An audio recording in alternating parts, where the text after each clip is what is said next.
आज जो चीज हम डिस्कस करेंगे वो है आपके पास इंट्रोपी। इंट्रोपी असल में हम कहते हैं कि ये मेजर है of disorder of the system, यानी कि एक सिस्टम के अंदर कितना डिसऑर्डर मौजूद है उसी को असल में हम क्या कहते हैं, इंट्रोपी। जैसे कि जो मैटर है आपके पास वो तीन स्टेट्स सॉलिड, लिक्विड और गैस में पाया जाता है। अब सॉलिड्स की खास बात ये होती है कि इनके अंदर आपके पास जो एटम्स हैं वो एक खास ऑर्डर में क्या है, अरेंज हैं। जबकि लिक्विड में भी अरेंज होते हैं लेकिन सॉलिड की बनिस्बतन कम होते हैं। जबकि जो गैसेस होती हैं इनमें एटम्स फ्रीली क्या कर रहे होते हैं, मूव भी कर रहे होते हैं और एक दूसरे के साथ टकरा भी रहे होते हैं। तो ये रैंडमली मूव करने की वजह से और रैंडमली पार्टिकल्स क्लूजन्स की वजह से असल में जो गैसेस हैं इनकी इंट्रोपी आपके पास सबसे ज्यादा होती है, फिर लिक्विड की होती है और फिर सॉलिड्स की। क्यों? क्योंकि गैसेस के अंदर सबसे ज्यादा डिसऑर्डर है, यानी कि सबसे ज्यादा इर्रेगुलर अरेंजमेंट है पार्टिकल्स की। इस वजह से जो गैसेस हैं इनकी इंट्रोपी सबसे ज्यादा होगी, जबकि सॉलिड में एटम्स या पार्टिकल्स एक खास ऑर्डर में अरेंज होते हैं, तो इस वजह से इनकी इंट्रोपी बनिस्बतन बहुत कम होती है। अब इंट्रोपी जो है आपके पास ये एक स्टेट वेरिएबल है और स्टेट वेरिएबल्स की खास बात ये होती है कि ये जो स्टेट वेरिएबल्स होते हैं ये डिस्क्राइब करते हैं थर्मोडायनामिक स्टेट ऑफ सिस्टम को। यानी कि इन स्टेट वेरिएबल्स की बुनियाद पर आप ये बता सकते हैं कि कोई सब्सटेंस सॉलिड है, लिक्विड है या फिर गैस है। जैसे कि आपके पास और बहुत सी जो मिसालें हैं स्टेट वेरिएबल्स की, जैसे कि वो प्रेशर है, फिर वॉल्यूम है और ये टेम्परेचर। ये जो तीनों क्वांटिटीज हैं ये आपके पास स्टेट वेरिएबल्स हैं। तो सॉलिड्स के लिए ये जो स्टेट वेरिएबल्स हैं प्रेशर, वॉल्यूम और टेम्परेचर, इनकी मखसूस वैल्यूज होती हैं। इसी तरह गैसेस के लिए अलग होंगी और लिक्विड के लिए उससे अलग होंगी। तो यूं आप प्रेशर, वॉल्यूम और टेम्परेचर की बुनियाद पर डिफरेंट स्टेट्स ऑफ मैटर को फर्क कर सकते हैं। तो इसी तरह इंट्रोपी की बुनियाद पर भी आप स्टेट्स ऑफ मैटर को, तो आप इंट्रोपी की बुनियाद पर सॉलिड, लिक्विड और गैसेस को भी क्या कर सकते हैं, फर्क कर सकते हैं। जैसे कि गैसेस की इंट्रोपी सबसे ज्यादा होगी और सॉलिड की कम होगी। इस वजह से हम इंट्रोपी को एक स्टेट वेरिएबल कह रहे हैं। चलें अब हम आगे बढ़ते हैं और इंट्रोपी का जो चेंज होता है उसको एक ड्राइव करते हैं। तो मान लीजिए कि हमारे पास एक यहाँ पर एक ये सिस्टम है और सिस्टम के अंदर आपके पास दो रिजर्वायर हैं। एक रिजर्वायर जो है वो हॉट है, यानी कि उसका टेम्परेचर ज्यादा है और उसका टेम्परेचर हम मान रहे हैं कि वो T1 है। जबकि ये जो सेकंड रिजर्वायर है जो कि कोल्ड रिजर्वायर है जिसका टेम्परेचर T2 है, इसको हम लेबल कर लेते हैं कि कोल्ड रिजर्वायर है। और यहाँ पर बीच में आपने एक मेटल का रॉड लगाया हुआ है जो कि हॉट रिजर्वायर को कनेक्ट कर रहा है कोल्ड रिजर्वायर के साथ। तो इस मेटल रॉड की मदद से आपके पास जो हीट है वो ट्रांसफर हो रही है from hot reservoir to the cold reservoir. कैसे? क्योंकि यहाँ पर मेटल रॉड कनेक्टेड है, तो मेटल रॉड के अंदर आपके पास एटम्स होंगे। तो वो एटम्स को जब एनर्जी ट्रांसफर होगी तो ये जो एटम्स या पार्टिकल्स होंगे ये तेजी के साथ वाइब्रेट करेंगे, जिससे ये एनर्जी एक पॉइंट से दूसरे पॉइंट तक क्या करेंगे, ट्रांसफर करेंगे। और यूं एनर्जी हॉट रिजर्वायर से मेटल रॉड की मदद से कोल्ड रिजर्वायर तक ट्रांसफर हो जाएगी।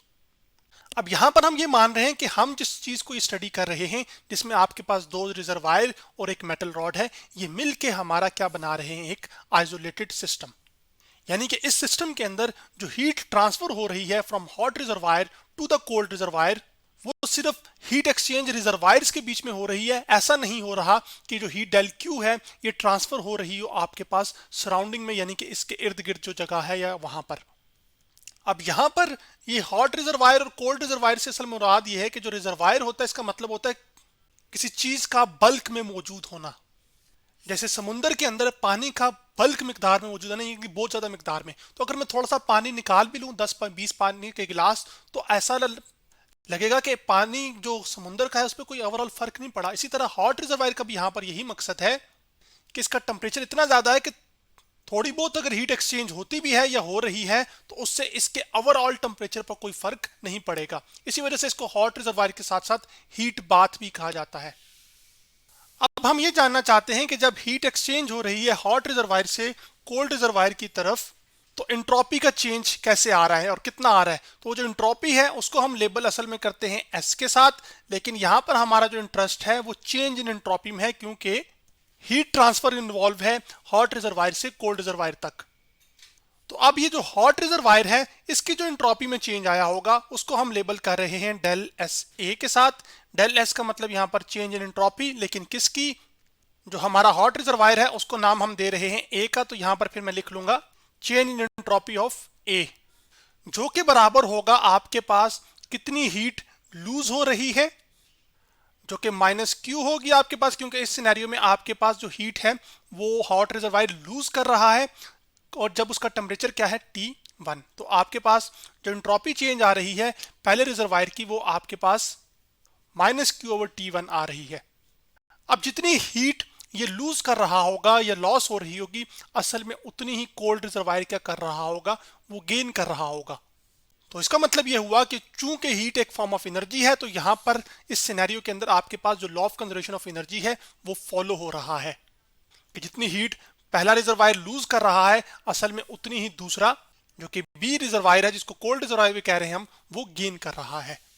तो अब जो चेंज इन एंट्रोपी होगा, जो कि बी सिस्टम जो हमारे पास है या बी रिजर्वायर है आपके पास, जो कि कोल्ड रिजर्वायर है, तो उसकी जो चेंज एंट्रोपी होगी उसको हम लेबल करेंगे डेल एस बी के साथ, जो कि बराबर होगी उसका टेम्परेचर, जो कि पहले हम हीट लिख लेते हैं, जो कि हीट इस तक ट्रांसफर हो रही है, जो कि क्यू हीट है, क्योंकि ये हीट एब्जॉर्ब कर रहा है तो ये पॉजिटिव आएगी, और साथ जो इस कोल्ड रिजर्वायर का टेम्परेचर है वो T2 है। तो अब जो टोटल एंट्रोपी का चेंज होगा इन दोनों के लिए, हॉट और कोल्ड रिजर्वायर के लिए, उसको हम लेबल कर रहे हैं डेल्टा एस के साथ, और वो बराबर होगा जो चेंज इन एंट्रोपी आया होगा पहले रिजर्वायर के लिए जो कि डेल एस ए है, प्लस चेंज जो सेकंड रिजर्वायर के लिए आया होगा जो कि कोल्ड रिजर्वायर है वो है डेल एस बी। अब हम डेल एस ए की वैल्यू पुट करेंगे यहां पर, तो वो वैल्यू हमारे पास आ जाएगी माइनस क्यू ओवर T1, जबकि डेल एस बी की वैल्यू आ जाएगी आपके पास प्लस क्यू ओवर T2। अब चूंकि आपके पास ये एक हॉट रिजर्वायर है ए, और जो बी है वो आपके पास कोल्ड रिजर्वायर है, इसका मतलब है हॉट रिजर्वायर का जो टेम्परेचर T1 है वो असल में ज्यादा है T2 से।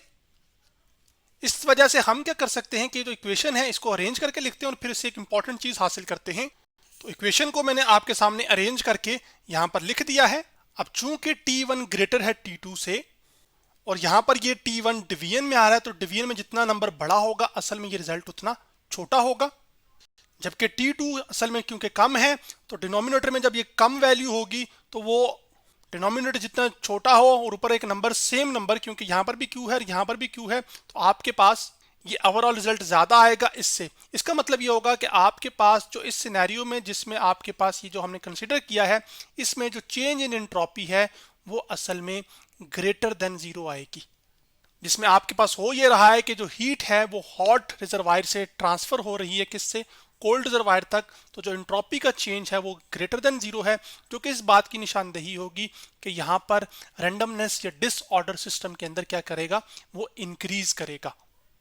अब फिजिक्स में आप ज्यादातर दो तरह के प्रोसेसेस पढ़ते हैं जिनको हम कहते हैं रिवर्सिबल और इरिवर्सिबल प्रोसेस। तो जितने भी नेचुरल प्रोसेसेस हैं वो सारे के सारे आपके पास क्या हैं, वो इरिवर्सिबल हैं। तो यहां पर मैं लिख भी देता हूं कि जो ऑल नेचुरल प्रोसेसेस हैं वो सारे के सारे क्या हैं, वो इरिवर्सिबल हैं। जैसे आपके पास एक लकड़ी अगर जल जाए तो दोबारा लकड़ी नहीं बन सकती, तो ये एक इरिवर्सिबल प्रोसेस की निशानी है, यानी कि कंबशन जो होती है वो एक इरिवर्सिबल प्रोसेस है।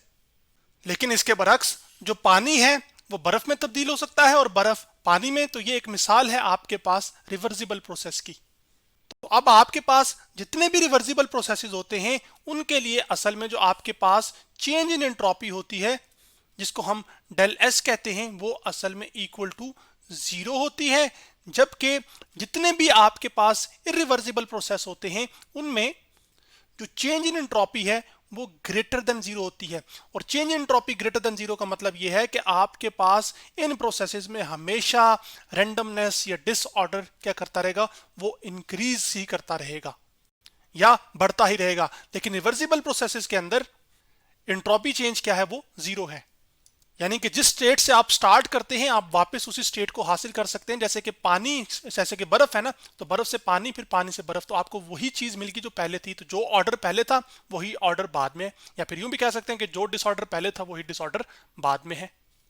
तो जितना ऑर्डर ज्यादा होगा उतनी एंट्रोपी कम होगी, और जितना डिसऑर्डर ज्यादा होगा उतनी एंट्रोपी ज्यादा होगी। तो दोनों तरीकेकार से आप इस बात को समझ सकते हैं।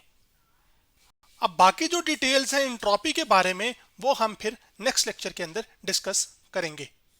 तो आज हमने एंट्रोपी के बारे में स्टडी किया।